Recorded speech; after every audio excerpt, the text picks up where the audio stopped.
look on her face confirms that she's serious and not just throwing out another random pipe dream, like when she suggested we buy a Geiger counter and start searching for buried treasure in Grant Park right after Chicago Fest.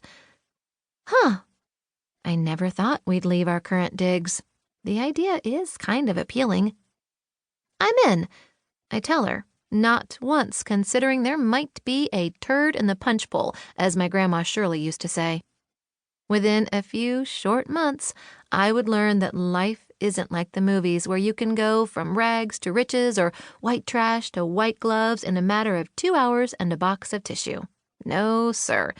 Hollywood endings are essentially like a truckload of Twinkies, awe-inspiring and exciting, but without any real substance. Being poor is almost a genetic disorder, like high blood pressure or cancer.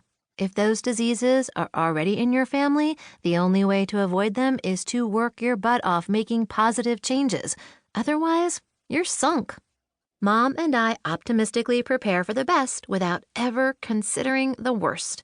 By not paying rent on our trailer for 4 months, carefully planning our eviction to coincide with payday, giving up any extras, and stealing our toilet paper from public restrooms, we're able to stock away a tiny nest egg to start us out in our new town. Creekwater, Missouri, here we come. Chapter 1. I can't find my spare nursing shoes to save my life. If I hadn't tripped and stumbled ankle-deep into a puddle after work, I wouldn't need them. There's no way my soaked clogs will dry overnight, and I'm not up to going to the laundromat at 8 p.m. to use the clothes dryer. Either I find my old shoes, or I wear tennis shoes and risk having aching feet and legs by the end of tomorrow. Staring under my full-size bed frame, I notice the carpet needs to be cleaned. It smells like wet dog down here, which is problematic as I don't have a dog. But I don't want to spend any money on this place since I'm hoping to move out soon. I decide now is as good a time as any to get rid of some of the stuff I've been storing under my bed. Leaving this dump behind signifies a brand new start for a brand new Ashley. I can't go hauling my childhood possessions with me, especially since it isn't a time I particularly want to be reminded of. I run my hand over the shoebox with Mom and Me written on the top in loopy red marker. I'll never get rid of this one, so there's no point in unleashing the memories within right now. The next box I pull out once held the only brand new boots I ever owned, prior to turning 24, that is. They were riding boots that laced all the way up to the top. They were 100% too stylish to fit in with the rest of my wardrobe, but that didn't matter. They were gorgeous and made me feel like $1,000,000. The fact that I got them for only $10 at Salvation Army only added to the joy they brought me.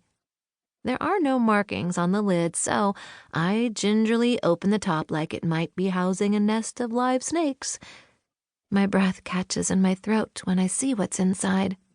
My dried-up prom corsage sits there like a relic from another century. The once pale pink tea roses are now so brown and crisp they look like they're in jeopardy of disintegrating if I so much as look at them too hard. My senior yearbook is there as well, which I probably will throw away someday. I pull it out and consider opening it when I spot the book that's lying underneath. It has a pearly pink cover with one word written across the front in gold script: Dream. Emotion builds in my throat so quickly it nearly chokes me. My heart hammers and perspiration beads on my upper lip. It's my diary.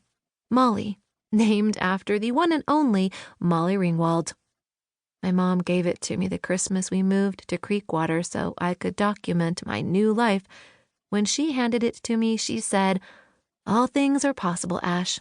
You just have to be able to dream something before you can have it." I turn the book over and stare at the remnants of the red clearance sticker from Marshall's where she got it. There were a few dings and scratches across the front, but I was so caught up in the fantasy of a fresh start, I hadn't been bothered by them. I remember thinking that I would fill it with all my hopes and dreams. I fancied the very act of writing them would magically make them come